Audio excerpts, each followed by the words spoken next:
और बड़ी खबर गुमला से है, जहां नक्सलियों की आईडी ब्लास्ट में सीआरपीएफ के जवान रोबिन्स कुमार घायल हो गए हैं। गंभीर हालत में जवान को रांची के मेडिका अस्पताल में भर्ती कराया गया है। गुमला के चैनपुर इलाके में सीआरपीएफ और जिला पुलिस की टीम सर्च ऑपरेशन चला रही थी। इसी दौरान नक्सलियों द्वारा लगाए गए आईडी में ब्लास्ट हो गया, जिसकी चपेट में आने से घायल जवान को हेलीकॉप्टर के जरिए रांची लाया गया। मेडिका में भर्ती जवान की हालत गंभीर है। आईजी ऑपरेशन साकेत कुमार सिंह समेत सीआरपीएफ के कई अधिकारी मेडिका पहुंचे और घायल जवान का हालचाल जाना।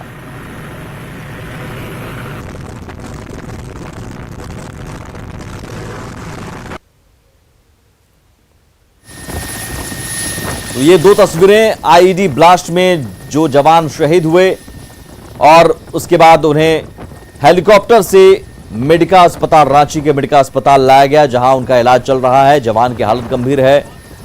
ये वारदातें लगातार बढ़ती जा रही हैं। आईडी ब्लास्ट के जरिए जवानों को निशाना बनाने की कोशिश, सुरक्षा बलों को निशाना बनाने की कोशिश नक्सलियों की ओर से लगातार हो रही है।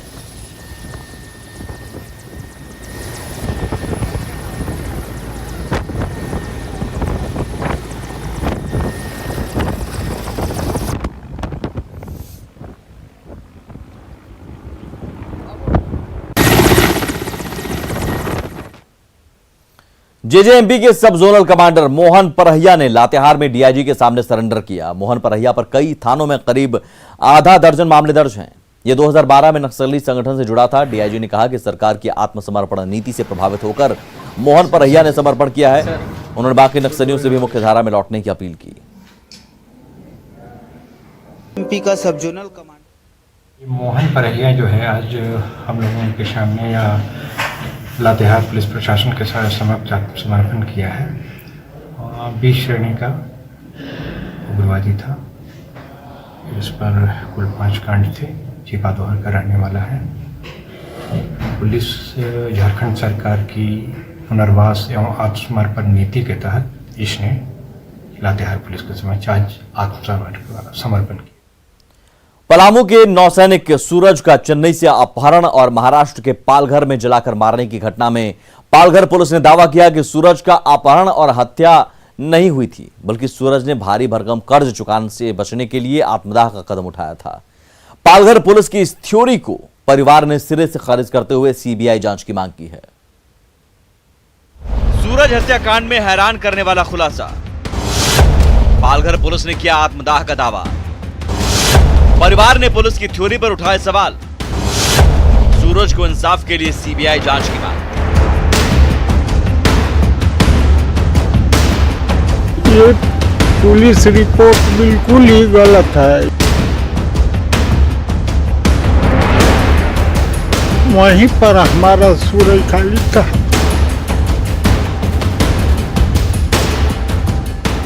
पलामू के नौसैनिक सूरज कुमार दुबे के अपहरण और जलाकर हत्या मामले में महाराष्ट्र की पालघर पुलिस ने जो खुलासा किया है, वो सूरज के परिजनों के गले नहीं उतर रहा है। परिजनों ने सीधे सीधे पालघर पुलिस पर इस मामले की लीपापोती का आरोप लगाते हुए ये कह दिया कि जिसने जिंदगी में कभी पालघर देखा नहीं, वो खुदकुशी करने के लिए चेन्नई से वहां कैसे गया। तो रिपोर्ट तो सर्वथा माने गलत सलत रिपोर्ट है, उसमें कोई दम नहीं है, वो केवल लिपापोती है। पूर्व बिहार से चेन्नई तक में भी कहीं कर सकता था।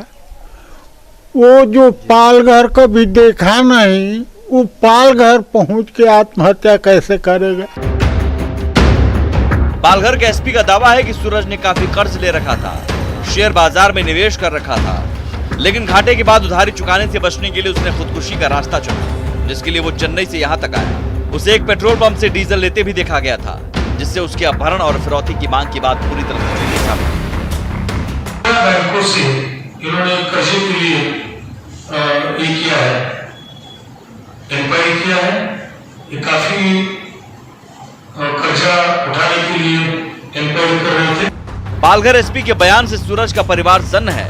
माता पिता के आंसू थम नहीं रहे और रिश्तेदारों को पुलिस की ये थ्योरी पूरी तरह से बकवास लग रही है, क्योंकि पुलिस ने अब तक जो सबूत दिए हैं वो आधे अधूरे हैं। ऐसे में परिजन अब सूरज के लिए आंदोलन और सीबीआई जांच के बाद भी इंसाफ नहीं मिलने पर आत्मदाह की धमकी दे रहे हैं। तो मुंबई पुलिस से भरोसा ही उठ गया है। अब तो जो आज का जो प्रेस कॉन्फ्रेंस हम लोग को कहेंगे कि झारखंड सरकार पे हमें भरोसा है, और वो चाहेंगे तो सूरज को न्याय जरूर मिलेगा सीबीआई जांच के दौरान। हालांकि पालघर पुलिस ने कहा कि कोई नया एंगल मिलने पर नए सिरे से जांच की जा सकती है। ऐसे में परिजनों से मिलने पहुंचे कृषि मंत्री बादल पत्रलेख ने परिवार को भरोसा दिलाया है कि हर संभव सहायता के लिए सरकार इनके साथ है। पिता की जो भावना है और हम पूरे गांव वाले पलामू की जो भावना है उससे अवगत कराऊंगा। साथ ही मैंने इन्हें आग्रह किया है कि आप खुद एक दिन का समय दें, डॉक्टर रामेश्वर उरांव सर के साथ आपको मुख्यमंत्री जी से मिलना है और आप जिस स्तर पर जांच चाहते हैं आप उनसे फरियाद करें, हम आपका सहयोग करेंगे। सवाल है कि अपनी मौत से पहले सूरज ने चेन्नई से 3 लोगों के द्वारा अपहरण किए जाने और 10 लाख की फिरौती मांगे जाने की जो बात कही थी उस पर पुलिस ने जवाब क्यों नहीं दिया। पुलिस ने परिजनों को जो 2 अलग सीसीटीवी फुटेज उपलब्ध कराए हैं उनमें एक में ही सूरज दिखता है जबकि दूसरे में कोई और दिख रहा है। और सबसे बड़ी बात कि पलामू के पूर्व डीहा से चले सूरज ने पालघर में जाकर आत्मदाह कैसे किया।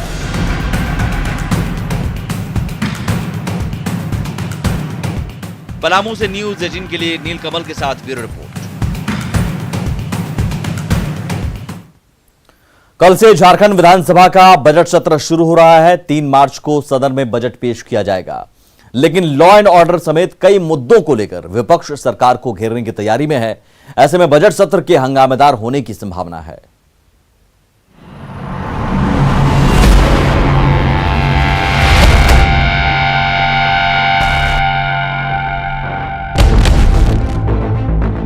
झारखंड विधानसभा के बजट सत्र के हंगामेदार होने के आसार हैं।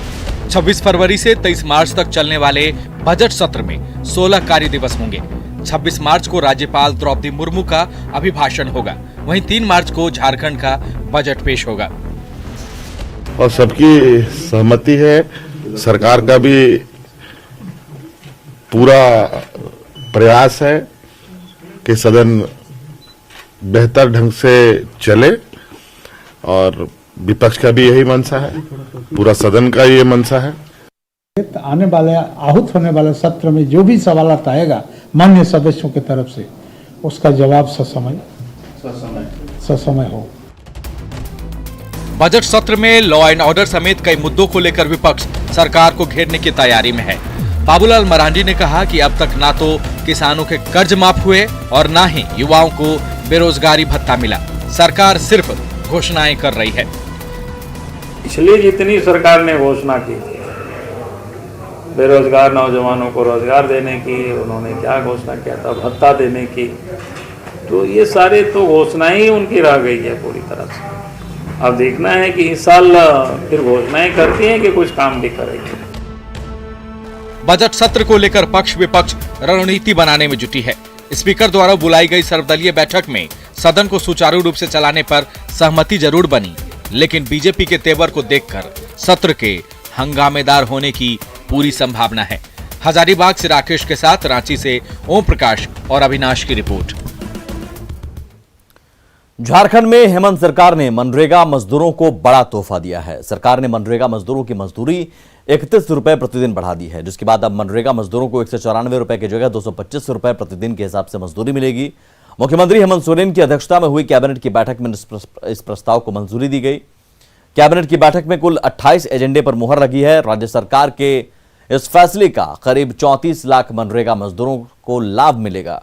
यह धनराशि राज्य सरकार देगी, जिससे राज्य सरकार के खजाने पर 341 करोड़ रुपए का अतिरिक्त बोझ बढ़ेगा। पिछले साल भी झारखंड में मनरेगा मजदूरों की मजदूरी 23 रुपए बढ़ाई गई थी।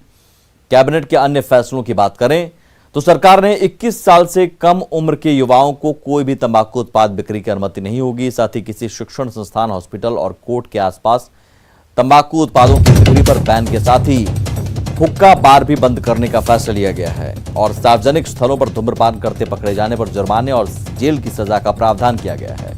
वहीं सभी सरकारी स्कूलों में 8वीं कक्षा के अनुसूचित जाति, अनुसूचित जनजाति और पिछड़े अल्पसंख्यक छात्र छात्राओं को साइकिल देने के प्रस्ताव पर मुहर लगी है, जबकि राज्य के जेलों में 10 साल से कॉन्ट्रैक्ट पर काम कर रहे कर्मचारियों को नियमित करने का फैसला लिया गया है। मनरेगा मजदूरी जो झारखंड के लिए 194 रुपया निर्धारित है भारत सरकार द्वारा, उसमें राज्य सरकार द्वारा अतिरिक्त राशि दी जाएगी और अब मजदूरी का भुगतान जो है 225 रुपये किया जाएगा। 194 रुपया ही किया जा रहा है, लेकिन राज्य सरकार ने निर्णय लिया कि हम 225 रुपया देंगे। तो 194 और 225 का जो अंतर है 31 रुपया, वो राज्य सरकार अपने पैसे में वहन करेगी और उसके अलग से बैंक अकाउंट भी रखा जाएगा। और इसके लिए लगभग 341 करोड़ रुपए अतिरिक्त व्यय भार जो है वो पड़ेगा। 341। हेमंत कैबिनेट की बैठक में एक और अहम फैसला लिया गया है, जिसमें झारखंड आंदोलनकारी को चिन्हित कर उनके आश्रितों को तृतीय और चतुर्थ वर्ग के पदों पर सरकारी नौकरी दी जाएगी। इसके लिए आयोग का पुनर्गठन किया जाएगा और झारखंड आंदोलनकारियों को पेंशन के लिए योजना में भी कुछ बदलाव किया गया है। देखिए, आंदोलनकारी की मांग को लेकर 20 सालों में जिस तरीके से आंदोलनकारी बेचारे भटकते रहे और उन्हीं के बदौलत ये राज्य हमें मिला है, आज उनको, उनके परिवार को सम्मान देना निश्चित रूप से इस सरकार के लिए गौरव की बात है। और आज उसी के तहत हमने ये निर्णय लिया है, उनको पेंशन को लेकर, उनके आश्रितों को सरकारी नौकरियों में हिस्सेदारी सुनिश्चित कराने को लेकर ये निर्णय हमने लिया है। खबरें अभी और भी हैं, लौटते हैं बस थोड़ी ही देर में। टीवी पर पहली बार आ रहा है एक अनोखा शो। नेटवर्क 18 की एक खास पेशकश, बायजूस यंग जीनियस, 27 फरवरी को शाम 7:30 बजे न्यूज 18 बिहार झारखंड पर मिलिए तिरुवनंतपुरम के रहने वाले olympiad exam expert Siddharth Kumar Gopal से। ये है यंग जीनियस, जो हर महीने 40 ओलंपियाड में भाग लेता है और बड़े बड़ों को धूल चटाता है। हाय, आई एम सिद्धार्थ कुमार गोपाल। ये है यंग जीनियस जो मैथ्स से लेकर एस्ट्रोफिजिक्स का मास्टर है, जिसने 2019-20 का इंटरनेशनल मैथ्स ओलंपियाड जीता। You very good in debate and elocution also. Yes sir. You write essays. Yes sir. You play the piano. Yes sir. जिसे इंटरनेशनल एस्ट्रोनॉमी और एस्ट्रोफिजिक्स ओलंपियाड में गोल्ड ऑनर मिला। ये है यंग जीनियस जिसका दिमाग ज्ञान का भंडार है। 12 साल की उम्र में ज्ञान की कुंजी है ये, जिसे अमेरिका के जॉन हॉपकिंस सेंटर के इम्तिहान में हाई ऑनर्स मिला। नेटवर्क 18 पर एक अनोखा शो, दंग करने वाले दिमाग के खिलाड़ी तिरुवनंतपुरम के 12 साल के सिद्धार्थ कुमार गोपाल के साथ। How many exams have you written till date? I have written 80 to 90 exams this year. जो पहली कक्षा से साइंस, मैथ्स, इंग्लिश, जीके और साइबर ओलंपियाड को क्रैक कर रहा है, जिसे 2020 में खुद प्रधानमंत्री राष्ट्रीय बाल शक्ति पुरस्कार मिला और गणतंत्र दिवस की परेड का हिस्सा बना। आ रहा है ये यंग जीनियस।